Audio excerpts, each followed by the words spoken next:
हमारे आपके घरों में जो इलेक्ट्रिक फैन, सीलिंग फैन लगा हुआ होता है, उसमें आपने समय के साथ कुछ आवाज़ें आती हुई देखी होंगी।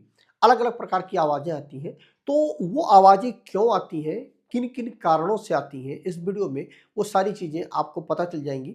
और यदि आपके सामने वो कुछ आवाज़ें आती हैं, तो आपको समझ में आ जाएगा कि आखिर में ये जो आवाज़ है, वो कहाँ से आ रही है। अब बात आती है कि ये जो आवाज़ आती है, जब इसको पता चल जाएगा आपको कि क्यों आ रही है, तो उससे क्या होगा कि उसका समाधान निकालने में आपको काफ़ी आसानी हो जाएगी।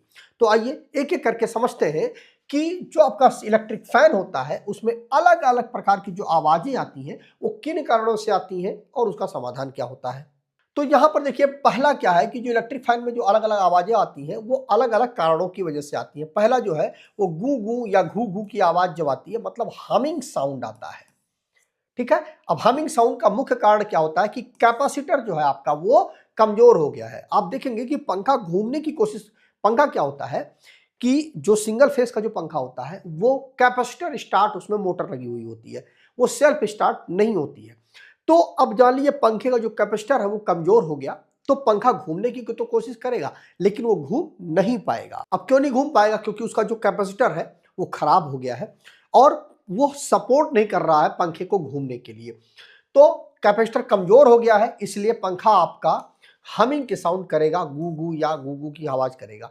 मोटर की जो कॉइल है वो ओवरलोड हो गई है, तो भी ये समस्या आएगी, इस प्रकार का आवाज आएगा आपके पंखे की मोटर से।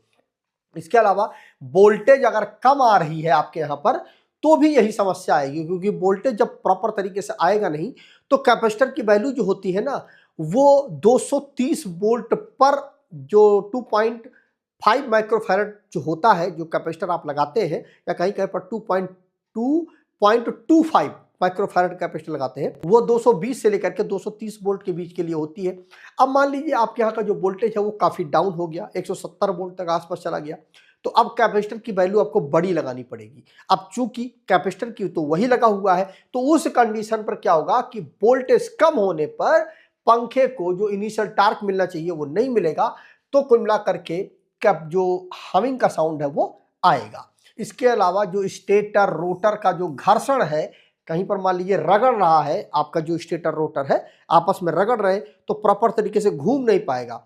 और जब घूम नहीं पाएगा तो क्या होगा कि जब पंखा घूमेगा नहीं, तो कॉइल उसके अंदर जो है उसमें मैग्नेट बनेगा, जिसकी वजह से पंखा घूमने की कोशिश करेगा, घूम नहीं पाएगा, तो ये साउंड आपका आएगा ही आएगा।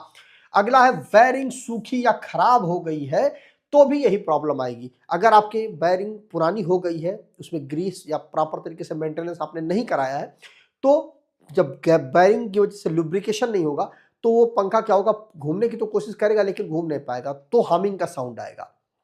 तो जो हमिंग का साउंड है वो इन कारणों से आता है। अब अगला है टक टक की अगर आवाज आ रही है तो वो क्यों आती है? तो पहला इसका मुख्य कारण है कि ब्लेड का जो ढीला हो जाना, अगर ढीला है आपका ब्लेड तो टक टक की आवाज आएगी, क्योंकि जब ब्लेड ढीला होगा तो उसमें क्या होगा कि जो पंखा जब चलेगा तो झटका लगेगा, जिसकी वजह से जो नट बोल्ट है वहां से वो टक टक की आवाज आती है। इसके अलावा स्क्रू ढीले पकड़ना है, अगर स्क्रू जो आपका वो ढीला है, क्योंकि ब्लेड ढीला होगा तो स्क्रू ढीला होगा, स्क्रू ढीला होगा तो ये टक टक की आवाज आएगी। इसके अलावा गार्ड या जाली कहीं टच हो रही है, जो गार्ड है ऊपर जो लगा हुआ है या जाली जो लगी हुई है वो कहीं टच कर रही है, जिसकी वजह से ये जो आवाज आएगी टक टक की। ठीक है, क्योंकि बार बार जब पंखा घूमेगा तो उस जगह पे आकर के वो बार बार जब टच होगा तो जाली पर, तो इसलिए ये आवाज आएगा। इसके अलावा साफ्ट पर खेल प्ले आ गया है। ठीक है, जो सॉफ्ट है आपकी उस पर आपका जब प्ले आ जाएगा, उसमें जब प्ले आ जाएगा, प्ले मतलब क्या होगा कि जो जिस जगह पे उसको फिट होना है वो जगह बड़ी हो गई है।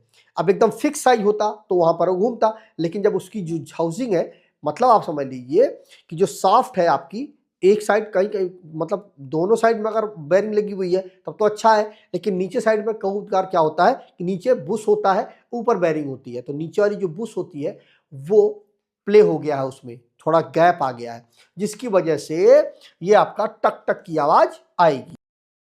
फैन में खर खर या कर कर की आवाज अगर आ रही है तो क्या होगा इसका मुख्य कारण है कि बैरिंग आपका खराब हो गया है या सूख गया है, तो खर खर की आवाज या कर कर की आवाज आएगी।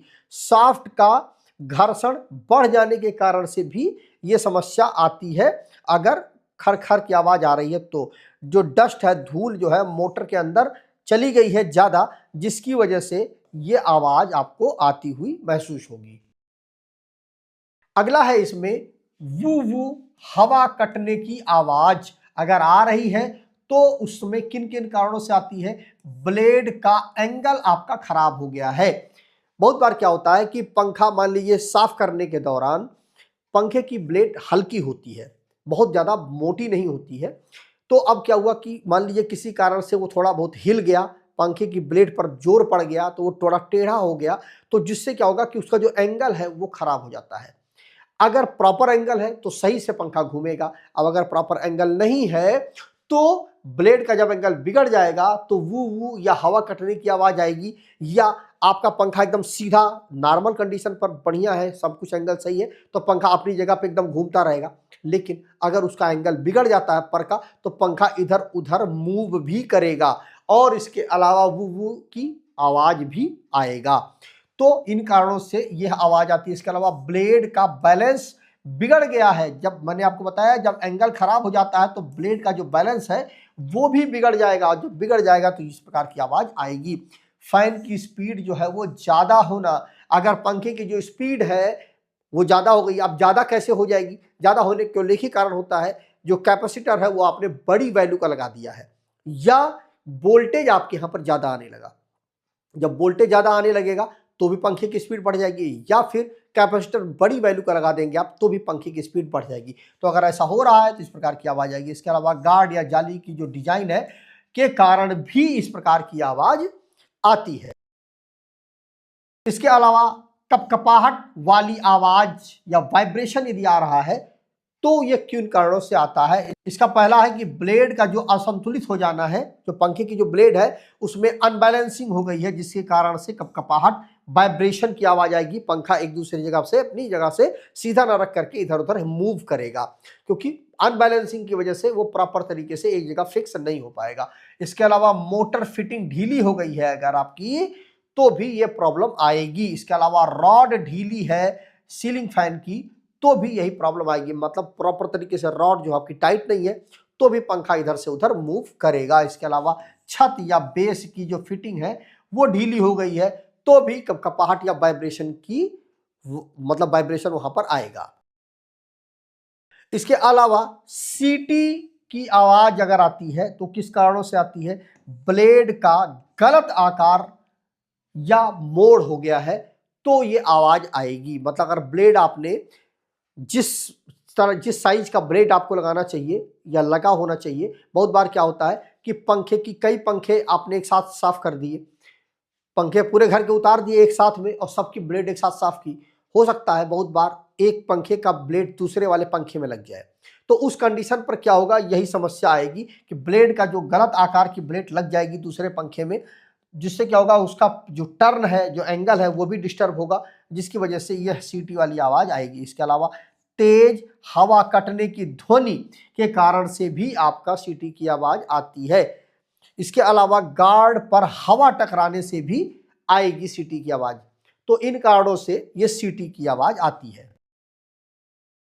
इसके अलावा झनझन या धातु की कड़क की यदि आवाज आ रही है तो इसका कारण है कि गार्ड की जाली जो है वह ढीली हो गई है, जिसकी वजह से छन छन की आवाज आ रही है। इसके अलावा स्क्रू ऑब्लिक नट बोल्ट ढीला हो गया है तो भी छन छन की आवाज आएगी। इसके अलावा कैपेसिटर का जो कवर है वो ढीला हो गया है। कैपेसिटर के ऊपर कोई जगह पर जो पंखे होते हैं उनमें कवर लगा हुआ होता है, तो अगर वो कैपेसिटर कवर भी अगर ढीला हो गया है तो भी इस तरह की आवाज आएगी, छन छन की आवाज।